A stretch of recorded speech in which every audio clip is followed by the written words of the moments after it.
భారతదేశంలో 700 కోర్సులు చదువుకోవచ్చు మనం. 70-60 కాదు. ఆడిటింగ్ ఉంటుంది, ఫుడ్ టెక్నాలజీ ఉంటుంది, లేకపోతే మామూలు హోటల్ మేనేజ్మెంట్ ఉంటుంది, క్యాటరింగ్ ఉంటాయి, అన్ని రకాలు. ఏంటంటే ఆసక్తిని బట్టి ఏం చేస్తారంటే వాళ్ళు చేసినప్పుడు ఏమవుతుందంటే ఏమో ఆ స్థాయిలో అతను మీ అబ్బాయి కానీ అమ్మాయి కానీ పై స్థాయికి వెళ్ళి కూడా మంచి పేరు తెచ్చుకుంటాడు. పేరు తెచ్చుకోవడం కాకుండా ఏమవుతుందంటే అతనికి ఒక ఆత్మ సంతృప్తి ఉంటుంది అన్నమాట. నేను నచ్చిన రంగాన్ని నేను ఎంచుకున్నాను అంటే ఎవరు బలవంతం కాదు, మా అమ్మ కానీ మా నాన్న బలవంతం లేకుండా నేర్చుకున్నాను అంటే మీకు అనిపించవచ్చు. మీ చిన్నప్పుడు కూడా కొంతమంది మ్యారేజ్ అయిన వాళ్ళు కూడా మీ వయసులో మీరు 10th క్లాస్ ఇంటర్మీడియట్కి వచ్చినప్పుడు మీకు ఏదో భావాలు ఉంటాయి, నేను డ్యాన్స్ నేర్చుకోవాలి, లేదా పాటలకు వెళ్ళాలి, లేకపోతే ఏదన్నా నేను వేరే కోర్స్ నేర్చుకోవాలి. అవి కొన్ని కాలంలో మీకు అవ్వలేకపోవచ్చు. అవేం చేస్తారంటే అభిరుచులు కానీ ఏం చేస్తారంటే మీరు పిల్లలకు కూడా పెట్టినప్పుడు పిల్లలకి కూడా అలా ఆసక్తి అంటే మీ అభిప్రాయాలు బలంతో వృద్ధమంటలేదు, వాళ్ళ ఆసక్తి కనిపించినప్పుడు ఏం చేస్తారు ఆయా రంగాలు చేసినప్పుడు ఏమో మన రీసెంట్గా గోల్డ్ మెడల్ బ్రాంజ్ మెడల్ వచ్చి మను బకర్ అవ్వచ్చు, ఎవరైనా సరే.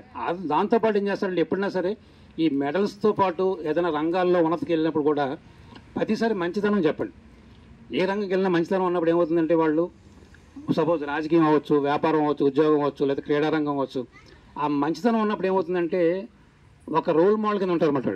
ఎప్పుడైనా సరే మనం ఎందుకు చెప్తాం అబ్దుల్ కలాం గారు కానీ, గాంధీ గారు కానీ, మదర్ తెరీసా కానీ, డొక్కా సీతమ్మ కానీ వీళ్ళందరి గురించి ఎందుకు కథలు చెప్పుకుంటారంటే మనం